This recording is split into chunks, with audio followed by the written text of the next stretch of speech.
کیونکہ یہ تینوں جماعتیں کون سی؟ مشرکین، منافقین، کافرین جماعتیں، بلکہ سارے کفار حضور صلی اللہ علیہ وسلم کو اذیت دینے میں متفق تھے۔ سورہ بقرہ کے شروع سے اب تک ان تینوں جماعتوں کا ذکر بھی ہو چکا ہے۔ ان اللہ لا یستحی حیا سے بنا ہے، جس کے معنی شرم وغیرہ۔ جب بدنامی اور برائی کے خوف سے دل میں کسی کام سے رکاوٹ پیدا ہو جاتی ہے، اس رکاوٹ کا نام حیا ہے۔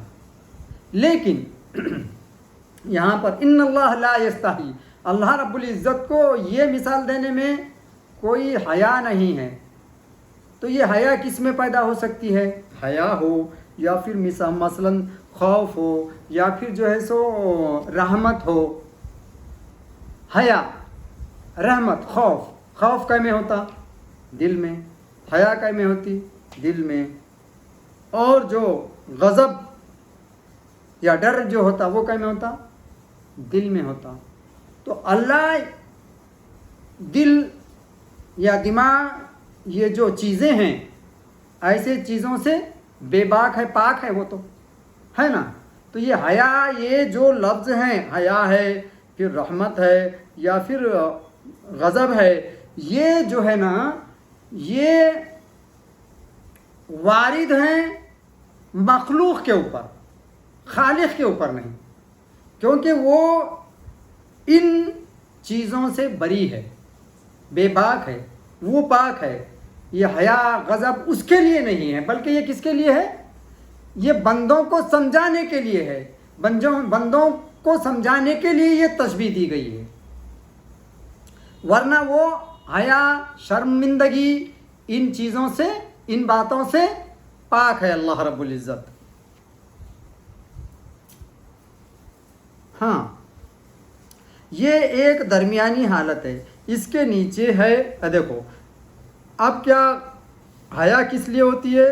بدنامی اور برائی کے خوف سے دل میں کسی کام سے رکاوٹ پیدا ہو جاتی ہے، اس کا رکاوٹ کا نام حیا ہے۔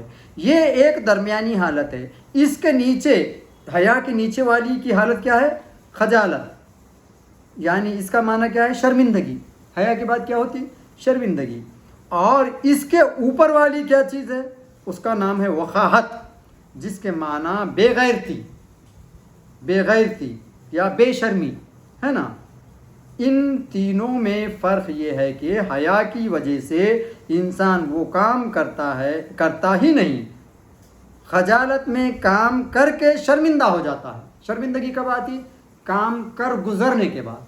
حیا کب آتی؟ کرنے سے پہلے، اور جب وہ کر گزرا تو شرمندگی ہوتی۔ لیکن شرمندہ ہوتا ہے۔ وقاحت کیا ہے؟ وقاحت میں بے غیرتی کے کام پر دلیری اور جرت میں ہوتا ہے۔ ایک تو وہ بے غیرتی کا کام کر لیتا ہے، بے شرمی کا، اور اس کی جرت بھی ہوتی ہے، یعنی اس کو احساس نہیں رہتا اس کا، تو بے غیرتی کی دلیل ہے وہ، اور وہ جرت ہوتا ہے۔ لہذا حق تعالیٰ پر جہاں کہیں یہ الفاظ استعمال کیے جائیں گے وہاں ان کا نتیجہ مراد ہوگا۔ مثلاً حیا کا نتیجہ ہے کام چھوڑ دینا، غضب کا نتیجہ ہے بدلہ لینا، رحمت کا نتیجہ ہے نفع پہنچانا، ہے نا۔ حق تعالیٰ کے لیے ان الفاظ کے یہی معنی مراد ہیں۔ حیا نہ فرمانے کے معنی ان مثالوں کو نہ چھوڑنا۔ ضربا، یہاں پر جو مچھر کے لیے لا یستحی آیا تو حیا سے یا لا یستحی سے یہ مراد ہم باریک چیز کو بھی جس کو ہم نے وجود میں لایا، جب ہم اس کو وجود میں لایا، اس کو پیدا کیا، تو پیدا کرنے والے کو اس بات کی مثال دینے میں کیا ہے؟ یہاں یہ حیا سے مراد یہ ہے۔